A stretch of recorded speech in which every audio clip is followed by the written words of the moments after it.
बिस्मिल्लाहिर्रहमानिर्रहीम।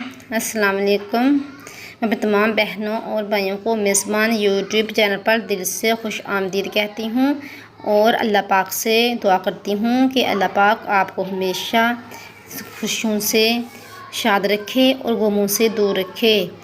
और आज मैं इस वीडियो में आपको एक बहुत ही ज़बरदस्त और प्यारा सा आपके साथ तिब्बी इलाज शेयर करने जा रही हूँ।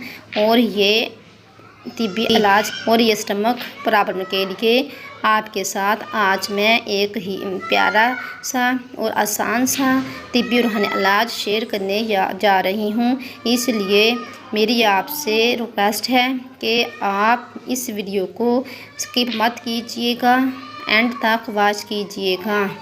और अगर आप मेरे इस चैनल पर पहली बार आए हैं तो जल्दी से जो आपको रेड कलर का बटन नज़र आ रहा है, इसके ऊपर क्लिक कर दें और साथ बेल आइकॉन को प्रेस कर लें ताकि ऑल नोटिफिकेशन आपको मिलता रहे।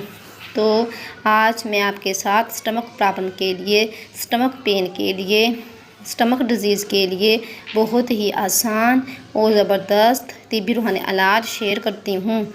अगर आपके स्टमक में पेन है, यानी आपके मैदे में पेन रहती है, आपको खाना हज़म नहीं होता या आपको भूख बहुत कम लगती है, कुछ खाने पीने को दिल नहीं चाहता और आप हर वक्त बस खाली पेट ही रहते हैं, इसकी वजह ये है, इसकी ये रीज़न है कि आपको भूख बहुत कम लगती है या लगती ही नहीं, या कुछ खाने पीने को दिल नहीं करता।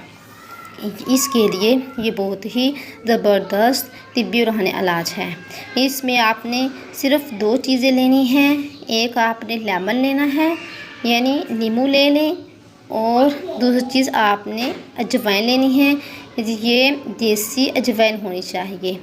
ये यानी जो देसी अजवाइन है ये आप किसी हर्बल शॉप से ले लें, और जो लेमन है वो आप किसी सब्ज़ी वाली वेजिटेबल वाली शॉप से ले लें। ये दोनों चीज़ें आप ले लें तो आप जितनी आप ये मेडिसिन तैयार करना चाहें कर सकते हैं। लेकिन इसके लिए ये है कि लेमन आपने ज़्यादा लेनी है, क्योंकि अगर आपने एक प्लेट या एक प्याली अजवाइन ली है तो लेमन का जो जूस है, लेमन का जो आपने पानी निकालना है, वो इतना होना चाहिए कि जो आपकी अजवाइन है वो इसमें डूब जाए और पानी उसके ऊपर खड़ा हो जाए। यानी इस कदर आपने इसमें नींबू का रस, नींबू का पानी ऐड करना है कि पानी ऊपर खड़ा हो जाए। आप किसी बर्तन में, किसी प्याले में या किसी प्लेट में, बड़ी प्लेट में अजवाइन को अच्छी तरह साफ़ कर लें। साफ़ करने के बाद जो लेमन है इनका रस निकाल लें। रस निकालने के बाद आप अजवाइन के ऊपर ये रस जो है, जो आपने रस निकाला है, वो अजवाइन के ऊपर डाल दें। और आपने इस कदर लेमन का रस डालना है कि इसके ऊपर खड़ा हो जाए। तो इसको आपने ड्राई कर लेना है अजवाइन को।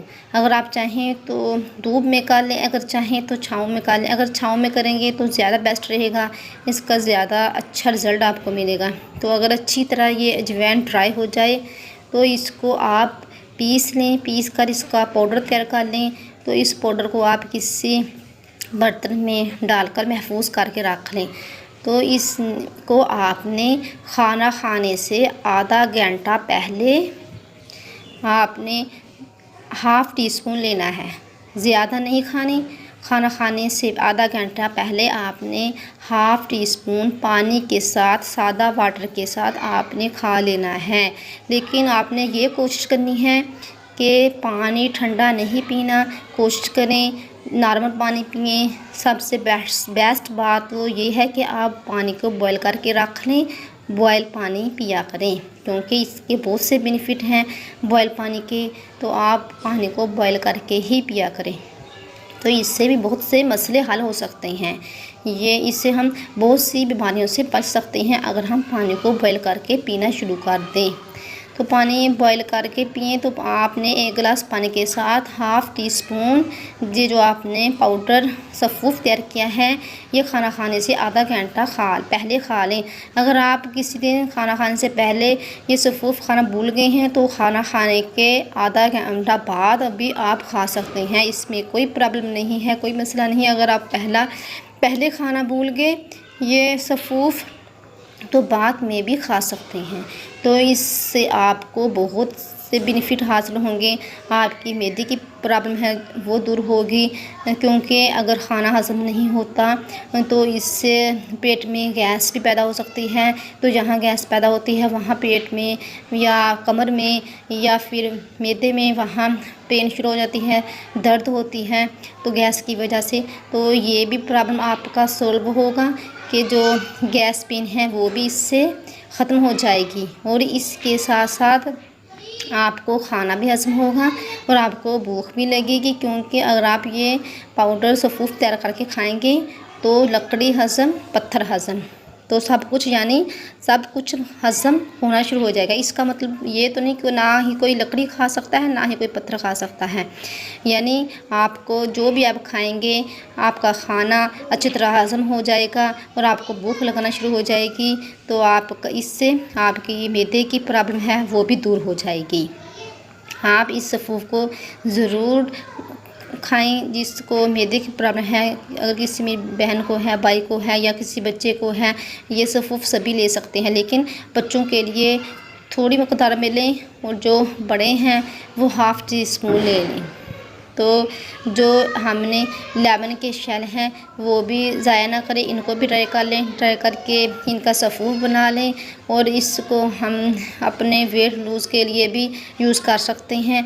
और इसको हम अजवाइन में ऐड करके इसकी जो सफ़ूफ तैयार करके मैदे प्रॉब्लम के लिए भी इन सफ़ूफ को यूज़ कर सकते हैं। यानी इन जो हमने शेल हमारे पास बचे हुए हैं वो भी हम यूज़ कर सकते हैं, यानी इसका भी सफ़ूफ तैयार कर लें इनको ड्राई करने के बाद। ये भी आपका एक किस्म का मैदे का जो है वो एक सफ़ूफ या पाउडर तैयार हो जाएगा।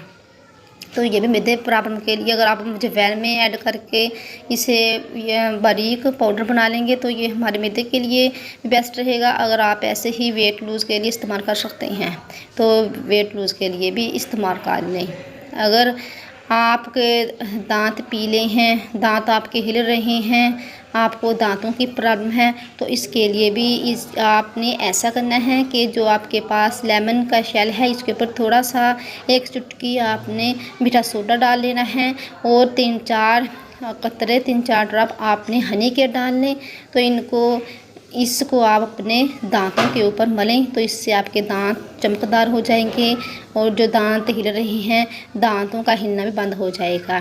चंद दिन आप इस्तेमाल करें तो आपको जो दांतों की प्रॉब्लम है वो भी इससे दूर हो जाएगी। तो अगर आपको आज की मेरी यूज़फुल वीडियो अच्छी लगी हो तो मेरी वीडियो को अपने रिलेटिव्स में, अपने जानने वालों में, अपने फ्रेंड्स में ज़रूर शेयर कीजिएगा और मेरी वीडियो को जल्दी से लाइक भी कर दें और मेरे चैनल को सब्सक्राइब भी कर दें। तो मिलते हैं नेक्स्ट वीडियो में। अपना बहुत सारा ख्याल रखना और हमारे लिए भी दुआ करते रहना। मिलेंगे नेक्स्ट वीडियो में नई टॉपिक के साथ, तब तक के लिए मैं चाहती हूँ इजाज़त। Okay, bye bye.